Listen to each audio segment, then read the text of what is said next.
Гласот на Америка на македонски. Преку една деценија вашиот прозорец кон САД. А сега, директно од студиото во Вашингтон. Добро вечер. Го гледате ТВ журналот News Flash на Гласот на Америка на македонски јазик, а јас сум Лилица Китановска.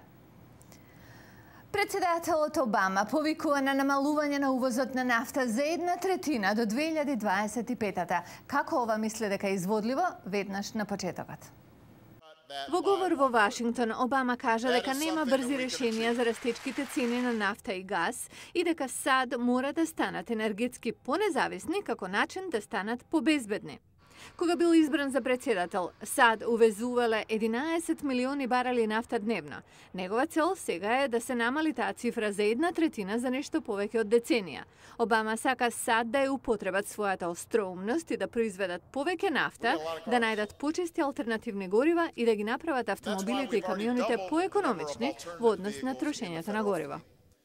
Другите вести, НАТО ја презеде од САД целосната команда на сите воздушни операции над Либија. Транзицијата е комплетирана рано денеска.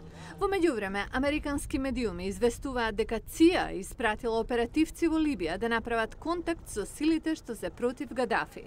И уште една информација на тема Либија, либискиот министер за надворешни работи пребегал во Британија, изјавувајќи дека ја напушта владата на Муамер Гадафи. Во Јапонија властите велат дека размислуваат за проширување на 20-километарската евакуациона зона околу нуклеарката Фукушима.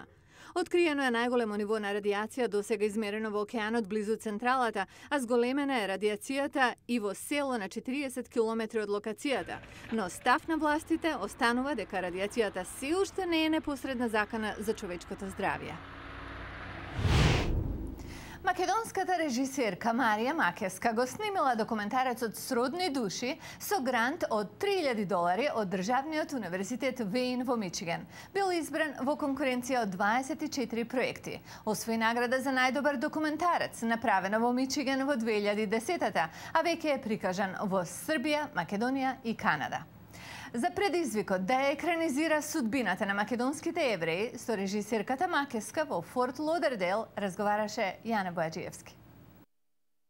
Заштитен знак на филмот е бабата на Марија, незината именјачка и инспирација со сказните од детството.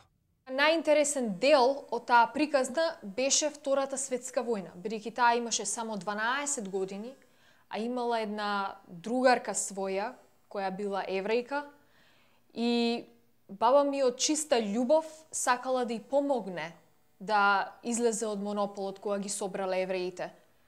И се собирале неколку луѓе и носеле храна на евреите, меѓутоа не можеле ништо повеќе од тоа да направат. Во дејството се преплетуваат два карактера. Имаме од македонскиот карактер, македонската фамилија, македонските обичаи за време на Втората светска војна, пред Втората светска војна и после Втората светска војна. Значи, тој е, да речеме, еден современ тип на македонска култура, што да го наречеме современ. Исто така, имаме и уште една страна за која што можеме да зборуваме, тоа е еврејската страна. Таа е една богата култура која што била во Македонија се до Втората светска војна, а особено сефардската култура, бидејќи тие биле распространети низ целата, да речеме, територијална Македонија, не само во Вардарска, туку најмногу, да речеме, еве и во Егејска Македонија. Случувањата во последните мигови пред македонските евреи да бидат ставени во воз за концентрациониот логор Треблинка и ги раскажала баба ѝ. Ја запрашавме, зошто Сродни души? Не е ова некоја љубовна приказна, меѓутоа тоа е љубов која што ви ствара една духовна сила. Македонката Макевска, која живее во Детройт, поентира: пријателството е вечно и тоа е единствената порака од овој едукативен филм за следните поколенија. Благодарам за разговорот. Благодарам и на вас. Во 1980-тите и 1990-тите евангелистичките протестанти ги полнеа мегацрквите за големи собири на нивните конгрегации, изразување на социјалниот и политички конзерватизам.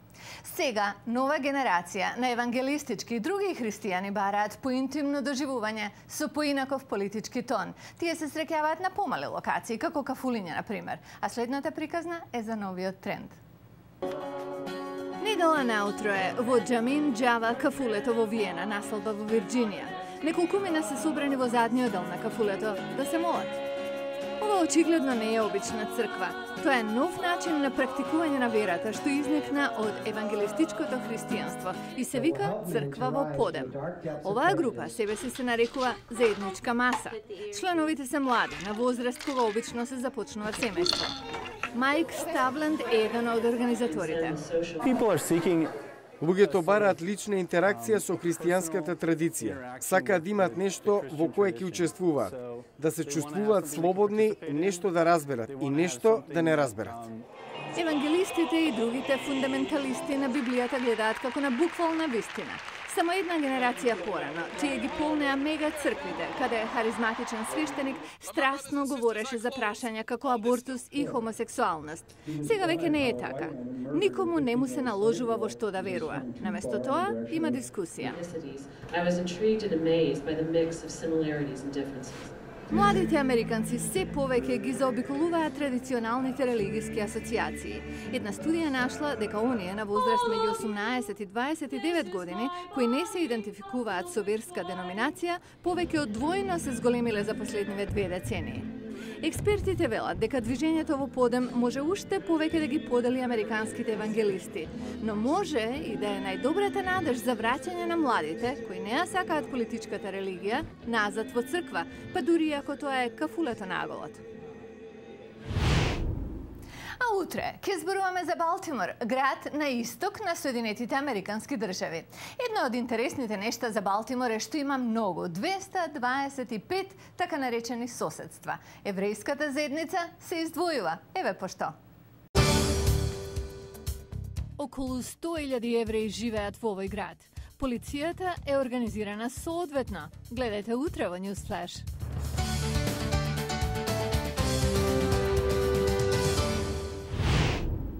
Ова беше Newsflash на Гласот на Америка на македонски јазик, а јас сум Лилица Китановска. А вие продолжете да не следите на интернет. Нашата страница е гласнааmerika.com. Пријатна вечер.